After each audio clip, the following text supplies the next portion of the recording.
Hearing Leonard Bernstein yell, "Bravo," at my performance of Blitzstein's and his works that night, December 5th, 1970, was probably, in many ways, the most ecstatic moment of my life.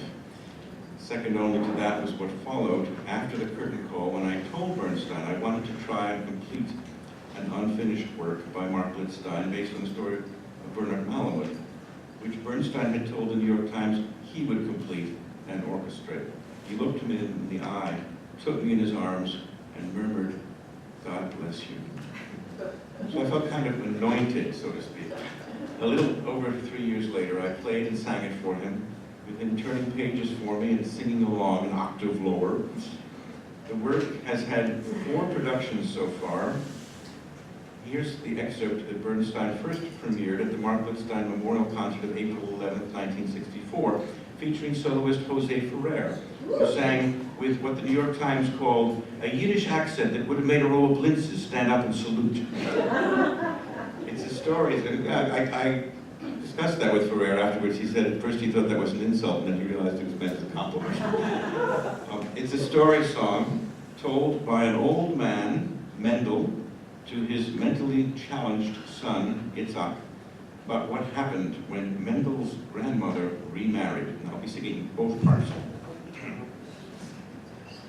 First, Itzhak asks, "Story," Mendel replies, "how I met my new grandfather." Story, I was maybe 9 years old.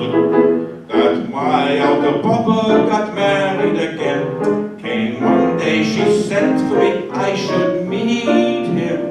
I go up the steps, my heart was knocking. My grandmama opened the door. She was little, not bigger than me. "Come," she said, "he waits for you." Oh, yeah. Dog is down the hall and long, and there he sits in the kitchen way back. Not a move, the face is still, it sits there. Fierce the nose and fierce the mustache, fierce eyebrows too.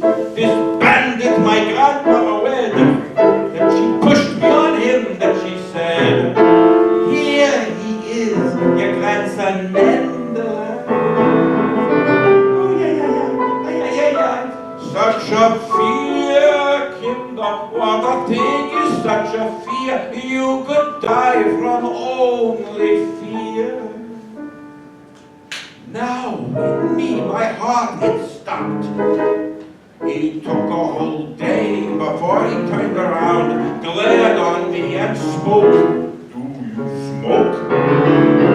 I was now so scared that I could not dare to lie. "Yo," I nodded the head, and he held out a big hairy hand, and he said, "Give me a cigarette." Such a fear, Kinder, what a thing is such a fear. Cigarette? Itzhak, you know, you don't smoke.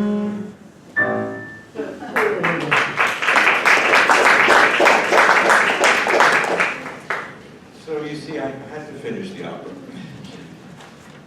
Only later did I learn why Bernstein had written, "They tell me it could be done with what notes?" Apparently he felt both drawn to the piece and repelled by it.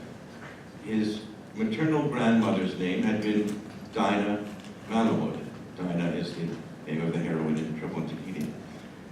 But when the author, Bernard Malamud, probably no relation, came backstage to meet the conductor at that Blitzstein Memorial Concert, the first thing that Bernstein apparently did was to ask Malamud to go to bed with him. Malamud told no one but his wife and daughter Jana, who waited until decades later to include the story in her memoirs. But one can imagine that the negative reaction must have been the reason Bernstein never again talked about finishing the work with anyone except me. And I think he knew I was not one of his many male friends interested in going to bed with him, though I must say I was a bit concerned when I thought of bringing someone along with me to play him the piece, and his secretary, Helen Coates, discouraged that, saying it might jeopardize what she called my special relationship with him. Nonetheless, when I came into his studio with a photo my father had taken of him at me at Harvard, him and me at Harvard 3 years earlier, he signed the photo from Leonard to Leonard, von Herz zu Herz. Years later, J.D. Bernstein says he signed a book to me, to the other Leonard.